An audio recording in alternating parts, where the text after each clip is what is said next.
बाद आज से 2 दिन के बाद मैं सीएम की कुर्सी से इस्तीफा देने जा रहा हूं।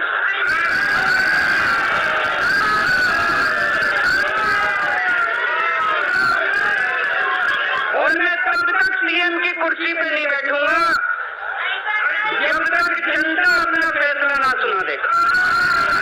मैं जनता के बीच में जाऊंगा, गली गली में जाऊंगा, घर घर में जाऊंगा, और जब तक जनता अपना फैसला ना सुना दे कि केजरीवाल ईमानदार है, तब तक मैं सीएम की कुर्सी के ऊपर नहीं बैठूंगा।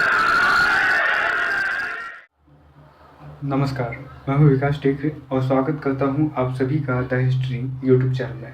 दोस्तों, भारत की राजनीति में काफ़ी गर्मागराहट चल रही है इस वक्त, क्योंकि दिल्ली के मुख्यमंत्री जो कि 2013 से लगातार दिल्ली के मुख्यमंत्री बने हुए हैं और उनका तीसरा टर्म चल रहा है और सिर्फ 5 महीने का कार्यकाल बचा हुआ है, उन्होंने घोषणा कर दी है कि वे अगले 2 दिन में अपने पद से इस्तीफा दे देंगे।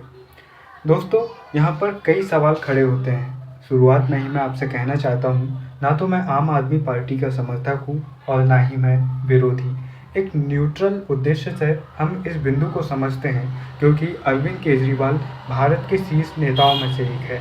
जिस तरह से राहुल गांधी, ममता बनर्जी, नरेंद्र मोदी एक पार्टी के रीढ़ स्तंभ माने जाते हैं, उसी तरह से केजरीवाल जी आम आदमी पार्टी के रीढ़ स्तंभ है। इनका एक फैसला उनकी पूरी पार्टी को एक अलग रास्ते पर ले जाने का काम करता है और समकालीन राजनीति पर भी इसका बहुत ज़्यादा प्रभाव पड़ता है। इसलिए एक इतिहास के विद्यार्थी होने के नाते हमें ये समझना बहुत ज़्यादा ज़रूरी हो जाता है कि इसका राजनीतिक प्रभाव क्या पड़ने वाला है।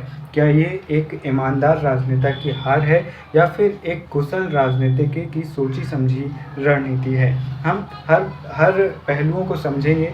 आपके वीडियो में लगातार बने रहने की कामना करता हूँ। दोस्तों, 2013 से लगातार अरविंद केजरीवाल जी दिल्ली के मुख्यमंत्री हैं। उनका तीसरा कार्यकाल चल रहा है, जो कि फरवरी 2025 में समाप्त हो जाएगा और दिल्ली में फिर से चुनाव होंगे। इसके साथ ही आप ये भी समझ लीजिए कि 5 अक्टूबर को हरियाणा में इलेक्शन होने वाले हैं और यहाँ पर की 90 सीटों पर आम आदमी पार्टी स्वतंत्र रूप से लड़ रही है। उसने कांग्रेस के साथ अपना गठबंधन तोड़ दिया है। तो यहाँ पर कई मायने निकलते हैं। अब हम इन्हें अलग अलग तरीके से समझते हैं। पहला एक कि अरविंद केजरीवाल मुख्यमंत्री होते हुए भी उनके पास में कोई भी मुख्यमंत्री की शक्तियों का वे इस्तेमाल नहीं कर सकते हैं, क्योंकि वे शराब घोटाले में फंसे हुए हैं और 177 दिन तक कार्यवाही चलते हुए 156 दिन बाद वे जेल से बाहर आए हैं और इसके चलते सुप्रीम कोर्ट ने उन्हें इस आधार पर जमानत दी है कि वे अपनी मुख्यमंत्री की शक्तियों का उपयोग नहीं कर पाएंगे, यानी कि वे कोई भी फैसले अब नहीं ले सकते।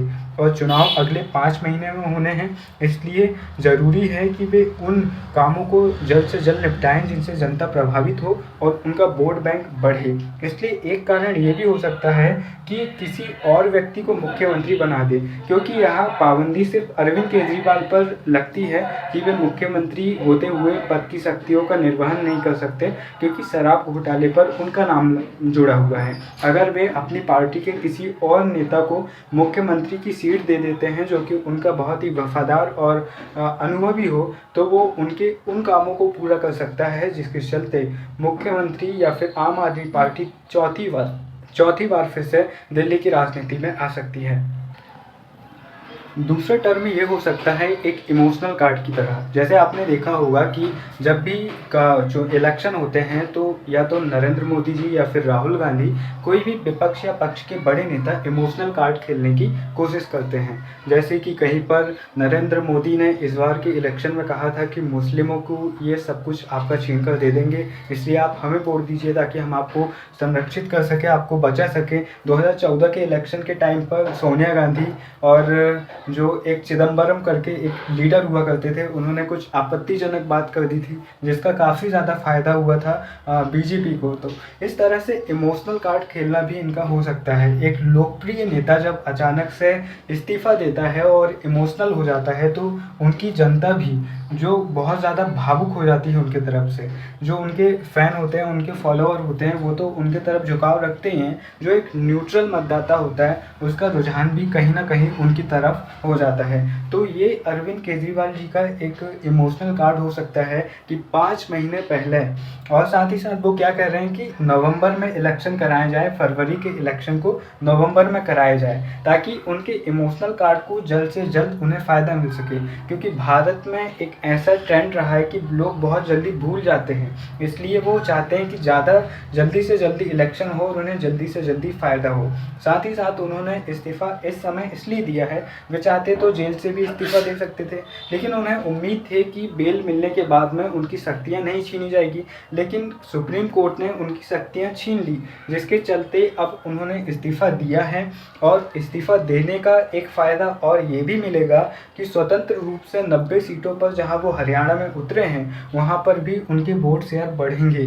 क्योंकि एक जब सुप्रीम लीडर कुछ ऐसा काम करता है तो जनता का रुझान उनकी तरफ बढ़ जाता है। अब वो प्रचार प्रसार करेंगे कि जनता के लिए हमारे नेता ने गद्दी छोड़ दी, प्लीज़ आप उनका समर्थन कीजिए। तो एक पॉइंट ऑफ व्यू तो ये भी हो सकता है।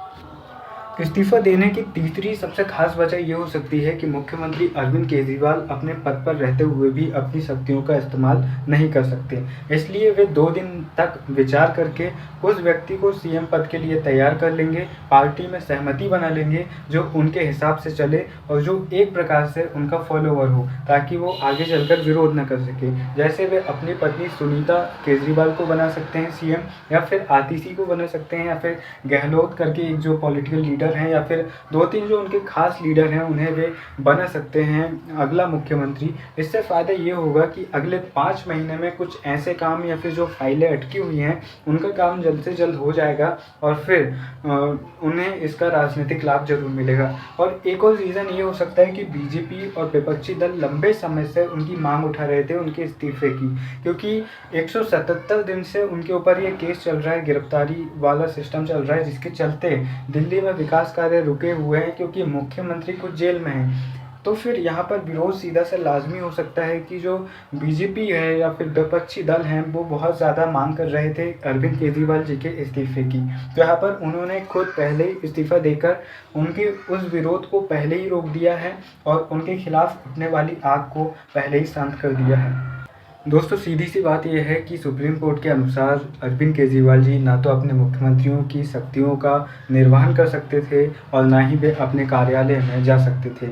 अब जब उनके पास में कोई पद नहीं रहेगा तो वे आसानी से वो सारे काम कर सकेंगे जो वो अभी नहीं कर सकते थे, और वे स्वतंत्र रूप से हरियाणा इलेक्शन ख़त्म होने के बाद में जम्मू कश्मीर की तरफ बढ़ जाएंगे, क्योंकि वहाँ पर भी इलेक्शन होने वाले हैं। और उसके बाद उन्हें इमोशनली दिल्ली की जनता को ये बताने में बहुत ज़्यादा फ़ायदा मिलेगा कि मैं ईमानदार हूँ, प्लीज़ आप मुझे वोट करो। और इसका बहुत ज़्यादा फ़ायदा होगा आम आदमी पार्टी को, और इससे 90% संभावनाएं बढ़ जाएंगी कि अरविंद केजरीवाल चौथी बार दिल्ली के मुख्यमंत्री की गद्दी पर बैठे। तो दोस्तों, यहाँ पर कुछ भी हो, या एक सोची समझी रणनीतिक चाल हो या फिर एक ईमानदार नेता की हार हो, हम कह सकते हैं कि अरविंद केजरीवाल काफ़ी शार्प हैं, क्योंकि वे इनकम टैक्स कमिश्नर रह चुके हैं, उन्होंने यूपीएससी क्लियर की है, तो एक नॉर्मल आदमी तो नहीं है। उन्होंने काफ़ी लंबा सोचा, क्योंकि अगर वे ऐसा ना करते तो बीजेपी उन्हें काफ़ी कमज़ोर कर देती और फिर बहुत आसानी से आम आदमी पार्टी दिल्ली पर हार सकती थी। लेकिन अब आम आदमी पार्टी की मजबूती बीजेपी से ज़्यादा हो चुकी है दिल्ली में, इसलिए ये एक बहुत ही अच्छी सोची समझी रणनीति हम अरविंद केजरीवाल की मान सकते हैं। अब यहाँ पर अगर आप एक व्यूअर हैं या फिर आप दिल्ली की जनता है या फिर आप कोई भी हो, मेरी इतनी ज़्यादा ऑडियंस नहीं है, लेकिन फिर भी आप ये सोचते हैं कि ऐसे समय में जनता को क्या करना चाहिए, तो यहाँ पर जनता के पास ये है कि जब तक अरविंद केजरीवाल पूरी तरह से बरी ना हो जाए, जब तक उनके ऊपर लगे पूरे आरोप खारिज ना हो जाए, तब तक उन्हें वोट नहीं करना चाहिए। क्योंकि अगर वे वाकई ईमानदार हैं तो उन्हें ज़रूर जिताना चाहिए, और ऐसे ईमानदार नेताओं को तो देश का प्रधानमंत्री भी बनना चाहिए। लेकिन अगर उनके ऊपर आरोप सही साबित होते हैं तो उनकी सही जगह वही है जहां से वे निकलकर 177 दिन बाद आए। दोस्तों, आपको कैसा लगा वीडियो हमारी इस राजनीतिक चिंतन पर, ज़रूर बताइएगा। और अगर आप आम आदमी पार्टी के समर्थक हैं तो बस हम एक राजनीतिक विश्लेषण कर रहे थे, हमारा उद्देश्य किसी के मन को ठेस पहुंचाना नहीं था। फिर मिलेंगे अपनी किसी और वीडियो में, तब तक के लिए नमस्कार, जय हिंद।